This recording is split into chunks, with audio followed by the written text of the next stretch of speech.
Hey team, in this video we're going to go over 4 gi specific chokes from mount position.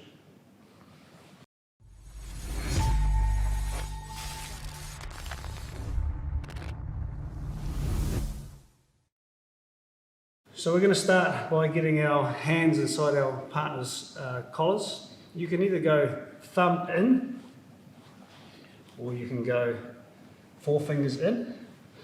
I like to go thumb in for this because it's actually just easier to get inside, right? But you want to make sure that you're really deep into your partner's collar. You can't be here, you have to be all the way down here. So basically the wrist is lining up with the back of your partner's ear. And so a way that I make my partner lift their head a little bit is I'll lift and I'll put heaps of pressure down on my partner's sternum.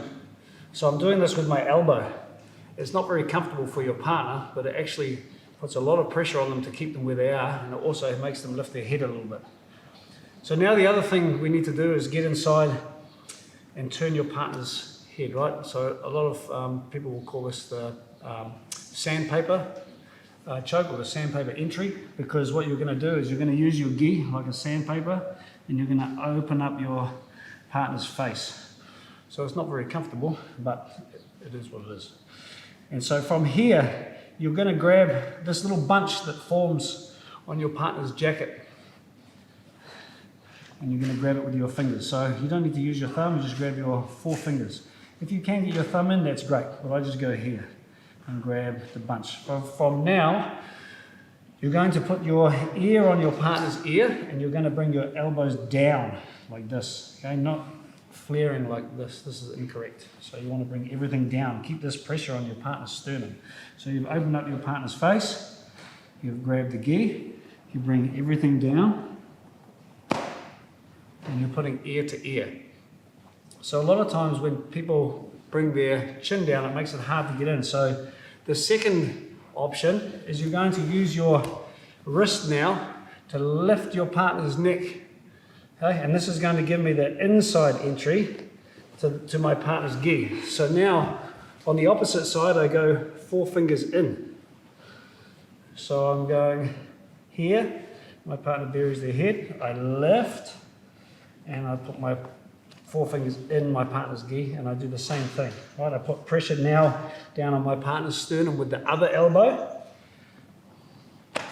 and bring my ear to the opposite side. So my ear is always going, my ear is going to my partner's ear on the top arm. So this one here, this arm's on the top. So I bring my ear to the top on this one. When I switch, opposite hand goes in the sternum and I bring my ear to ear on the opposite side. Okay, and the last one is when your partner starts to defend, right? So a common defense for people is to push your elbows together. So whether you've got your hand on top or whether you've got your hand on the inside, it doesn't really matter, right? So if I've managed to get this here and my partner's pushing my elbows together, this stops me from bringing my elbows to my partner's hips. However, if I lift my leg and do like a pulley row, like you're at the gym, see now I'm pulling my elbows down again to my hips, ear to ear on the top side. If it's on the other side, I'm going to do everything the opposite. So those are some nice basic collar chokes from inside the mount position. The last attack we're going to do is an Ezekiel choke using the sleeve on your partner's neck.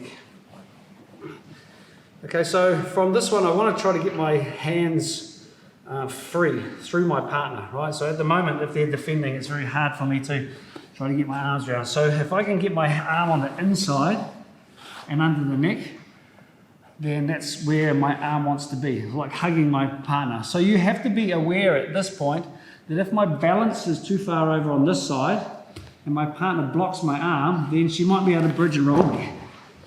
Okay, so whenever you have your body position or your arm trapped on this side, now I have no base on this side, so my head goes onto this side and my arm goes onto this side. So all my weight distribution is on the opposite side. So now I want to try to get rid of this arm. If this is blocking me from trying to get here, I go through the middle. So I go through here and then bring this one down. And see how I've moved that arm out the way now? So I've got nothing stopping me. Otherwise, if she's blocking me here, then it's going to be very hard to get my arm on the inside. Okay, so bring your arm through again, trap the arm. I like to grab 3 fingers on the inside of my gi because I find 4 gets uncomfortable for me and 2 is not strong enough. So 3 I think is a happy middle ground. Okay, from here I'm going to push my partner's face a little bit and I'm going to sneak my arm on the inside.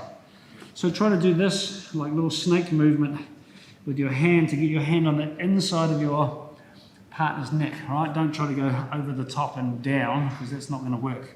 Bring your hand on the inside and through. And now the motion is to push your pinky to the ground while you're lifting this one up. So I'll be here.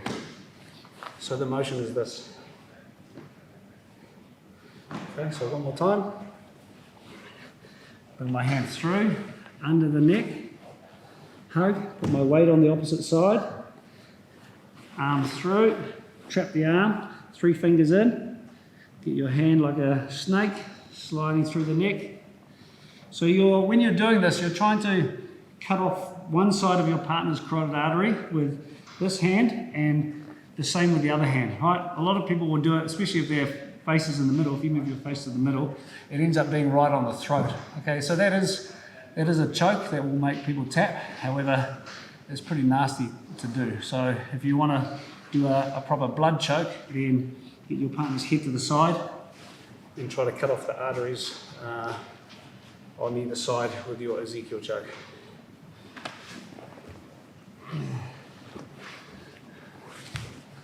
So that is 4 gi specific chokes for mountain position as part of your blue belt exam. Keep practicing.